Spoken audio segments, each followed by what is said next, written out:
మేము అధికారం బ్యాలెట్ ద్వారా వస్తుందని నమ్మేటటువంటి పార్టీ మాది. మాతో పాటు ఎవరైనా అధికారం బ్యాలెట్ ద్వారానే వస్తుందనే వాళ్ళతోనే అండర్స్టాండింగ్ కూడా ఉంటుంది, దాంట్లో తప్పు లేదు. కానీ అమిత్ షా గారు ఎట్లా చెప్పాడంటే మేమేదో మావోయిస్టులని సపోర్ట్ చేసినట్టు, అంటే ఆయుధాల ద్వారా అధికారంలోకి వచ్చే ఆలోచనకు మేము సపోర్ట్ చేసినట్టు చెప్పారు. అది తప్పు, దాన్ని మేము ఖండిస్తున్నాం.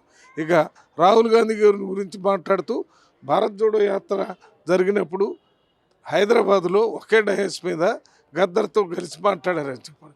గద్దర్ గారు రాహుల్ గాంధీ గారిని కలవటానికంటే ముందే ఆ నక్సలైట్ ఆలోచన విధానం నుంచి బయటకు వచ్చి మేము ప్రజాస్వామ్యయుతంగా బ్యాలెట్ ద్వారానే అధికారం మార్పిడి జరుగుతుందని నమ్ముతున్నాను, అందువల్లనే ఓటర్స్ లిస్టులో ఆయన పేరుని నమోదు చేయించుకొని వచ్చే ఎన్నికల్లో ఓట్లు ద్వారానే ప్రభుత్వాన్ని మార్పు చేయడానికి ప్రయత్నం చేస్తామని చెప్పారు.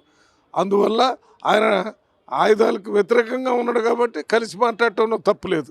కాకపోతే ఇందిరాగాంధీని, మన్మోహన్ సింగ్ని, రాహుల్ గాంధీని అందరినీ రాజకీయంగా ఏదో బురద జల్లాలనేటటువంటి